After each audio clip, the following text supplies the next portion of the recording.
It's you, sir. Ladies and gentlemen, you're in for a special treat. This man is a professor of art or something. He has some interesting ideas. And god damn it, he's pretty fucking funny. It's Tom House!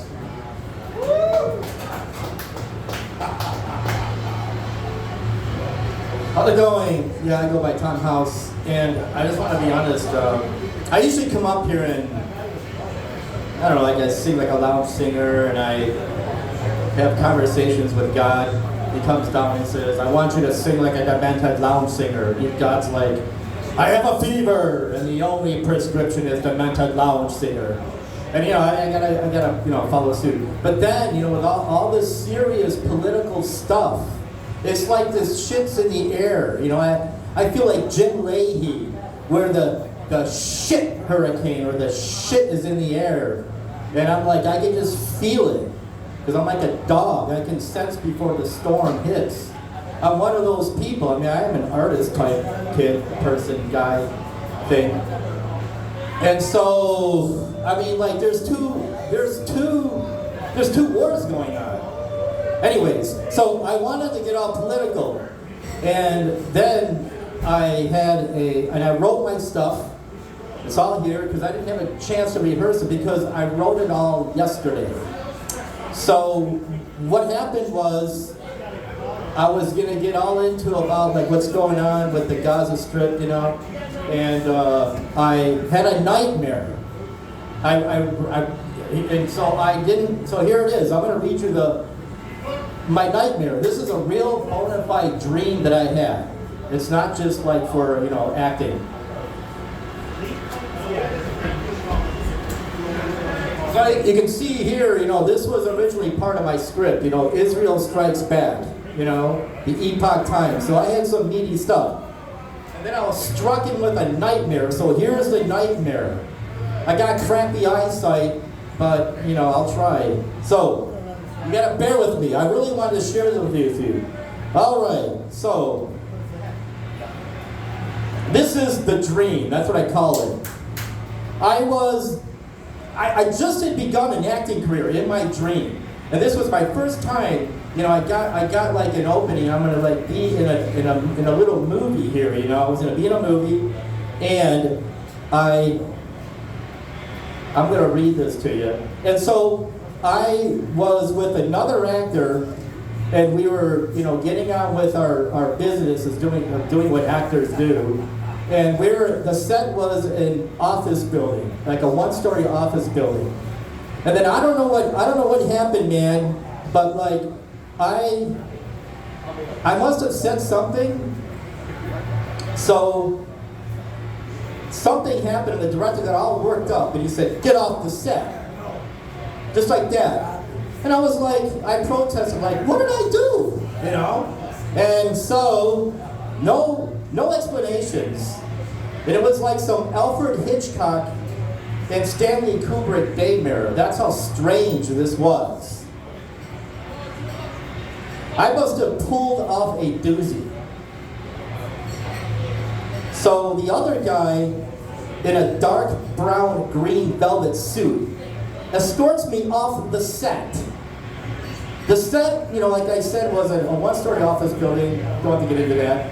I think these were very important men. They were on the inside with the CIA or the mob. But then again, that makes no difference.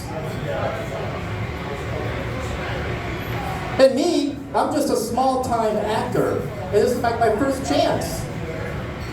So, anyway, now remember, this is a dream, right? So, anyway, I'm led by this goon saying, the guy saying, Mr. Saladra, that's the guy who's running this whole thing, the director, Mr. Saladra is not a tolerating man. And that I'm not going to act again. This is it. And I was like, holy shit. So, anyway, I'm led by this goon who's saying, Mr. Saladra, is not tolerable, blah, blah, blah. So, I'm escorted by this green-suited monkey off the premises, and so I decide to spy on the situation. It's like, well, what do I got to lose, right? All right. So, what's really going on? I'd like to know. I'm out front of this set. That's an office building. And it's nighttime. I'm against the wall outside when I hear Saladra and the green suited ape. And I take the big chance and hide in the dark side of the building out in the front. So what happens is I immediately regret my decision. I immediately regretted, playing James Bond. I was playing Columbo or James Bond. As the brick wall that was to my back, it just it fell back and it sucked me in backward, and everything was all black. That was the dream. So, the backstory. Now, one of the things is, Mr. Saladra looked like Mel Brooks. He wasn't Mel Brooks. Almost done. He wasn't Mel Brooks, but he had these bright colored glasses. You could pick a color. I couldn't pick out the color myself in the dream. And, the stickiness of everything that's going on with Israel in that. I have to confess, now this is the reason why I had this stabbing nightmare. I was going to compare Israel with the Nazis, the oppressed became the oppressors. And I just want to say, I think that it's possible to side with the citizens of Palestine and the citizens of Israel, but condemn Hamas and condemn the Israelite government. That's what I have to say tonight. And then I had that dream. And everything's going crazy. Jeremy's going to come in and just grab the microphone up. So I'm all tensed out, so I go, I'm going to check out this guy, Jake Saunders. He's a motivational speaker, and he's all into things like tap therapy. You ever hear of tap therapy? I want you to do it with me. You tap your chest like this, and you calm down, relax. Now, I know that we have two theaters of war going on, in Europe and the Middle East. And I know that, the recession's hit, and I know that the government gave $105 billion to both war theaters. And I know, you tap with me, you'll calm down. I know that the recession is really hitting hard, and our healthcare sucks, donkey dick. But it's gonna be okay. This works. You check it out. Check it out. Come on, calm down, everybody, calm the fuck down. Why isn't this working?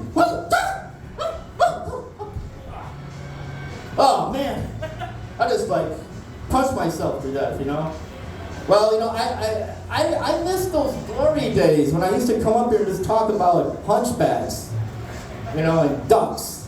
Whatever happened to those days, Oh God. I used to come up here like this. He can just come and take. Hello, Esmeralda. Wouldst thou like to take some ale with me at the Bull and the Boar? You know what they say? Once you go humpback, you'll never go back. I just miss those days. And the ducks. What about the ducks? I'm always into ducks. Hey, did you hear the ducks? You hear the ducks? Yeah, I hear the ducks. The question is, do the ducks hear you? And do they even care? And I just go on, So nowadays, with all the stuff going on with the seriousness, what if the war hit our own backyard, hit our own shit? I think that we should stick to our guns, because we're not going to go to war. We're the citizens in the middle of the crossfire. We should just come here every Tuesday and do our stand-up comedy routines. Die with our boots on, man. So I'll come up here talking about ducks. Hey, you hear the ducks? You hear the cute ducks? Well, that's pretty much.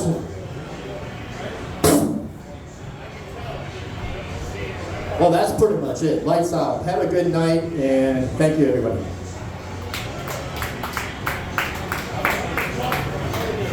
All right, that's what a Tom House is. If you haven't experienced him. All right. There's a little secret I'm learning about Tom House, which is sometimes when he's actually less prepared, he gets more laughs. It's kind of a... Yeah, it's